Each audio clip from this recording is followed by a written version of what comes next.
Good morning twelfth class. आज हम poem section से लेसन 3 कीपिंग क्वाइट पढ़ेंगे। पहले मैं आपको इसके बारे में थोड़ा सा बता देती हूँ। This is an anti war poem. यह एक युद्ध विरोधी कविता है, यानी युद्ध को रोकने के लिए। The poet stress the need for introspection. कवि आत्मविश्लेषण पर बल देता है, यानी अपने अंतरात्मा की सुनने पर बल देता है। The poet is deeply moved by the violence, cruelty to animals and the plight of manual workers. कवि हिंसा, पशुओं के प्रति क्रूरता और हाथ से काम करने वाले श्रमिकों की दुर्दशा पर बहुत दुखी है।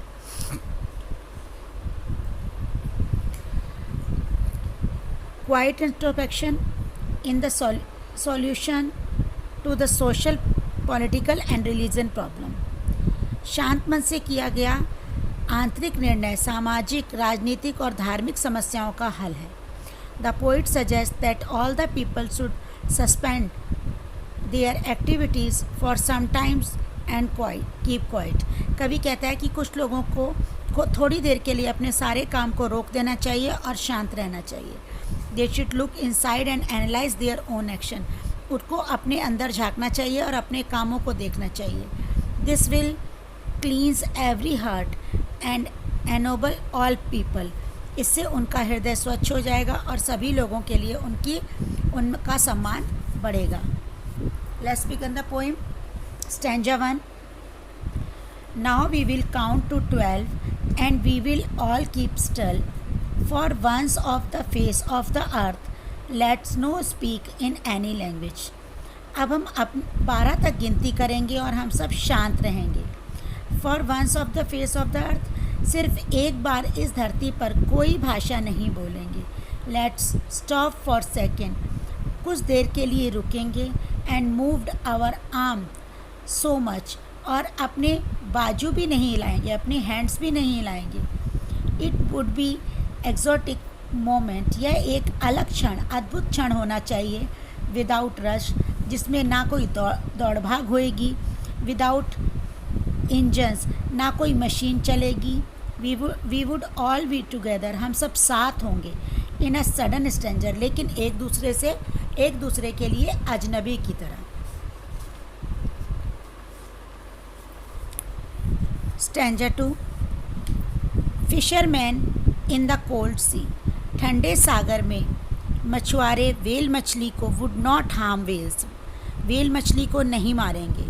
And the man gathering salt would look at his hurt hand, और नमक इकट्ठा करने वाले लोग अपने पास घायल हाथी को देखने का समय होगा। Those who prepare green wars, जो लोग नए युद्धों की तैयारी कर रहे हैं। Victory with no survivors would put on the clean clothes, गैसों के युद्धों की, अग्नि के युद्धों की सबका अंत करने वाली विजय होगी। सबने साफ कपड़े पहने होंगे। And walk about their brothers, और अपने भाइयों के साथ in the shade doing nothing, छाया से आराम में चहलकदमी करेंगे। मतलब कोई झगड़ा किसी से नहीं होना चाहिए, ना कोई किसी को मारे, ना कोई किसी को काटे। हर कोई एक दूसरे की मदद करने वाला होना चाहिए। ये नहीं कि सब अपना अपना काम कर रहे हैं और कोई किसी की मदद नहीं कर रहा है। What I want should be confused, जो मैं चाहता हूँ उसमें मैं कन्फ्यूज़ हूँ, मुझे थोड़ा सा डाउट है। विथ टोटल इनएक्टिविटी, इसका सबका केंद्र जीवन है। Life is what it is about, मैं मौत के साथ कोई रिश्ता रखना नहीं चाहता। If we were not a single minded, अगर हम अपने जीवन को चलाए रखने के लिए दृढ़ निश्चय होते हैं। About keeping our lifes moving and for once could do nothing, और केवल एक बार ऐसा होता तो हम उसके लिए कुछ नहीं करते। Stanza 4। Perhaps a huge silence might interrupt this sadness of never understanding ourselves. शायद एक विशाल चुप्पी कभी स्वयं को ना समझ सकने और इस उदासी को तोड़ सके। For never understanding ourselves and threatening ourselves with death, और स्वयं को हमेशा मृत्यु से धमकाते रहने की आदत।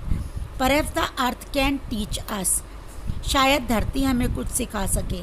As when everything seems dead, कि हर व्यक्ति कैसे मृत लगती है। And later proves to be alive, और बाद में जीवित सिद्ध होती है। Now I will count up to 12, अब मैं 12 तक गिनूंगा। And you keep quiet and will go, तुम सब चुप हो जाओगे और मैं चला जाऊंगा। यानी कवि इसके माध्यम से ये कहना चाहता है कि हमें एक दूसरे की मदद के लिए हमेशा तत्पर रहना चाहिए। थोड़ी देर शांत रह कर के अपने अंदर अंतरावलोकन यानी अपने अंदर झांकना चाहिए कि हमने पूरे दिन में कितना अच्छा और कितना बुरा किया है, और हमें दूसरों की मदद करने का प्रयास करना चाहिए।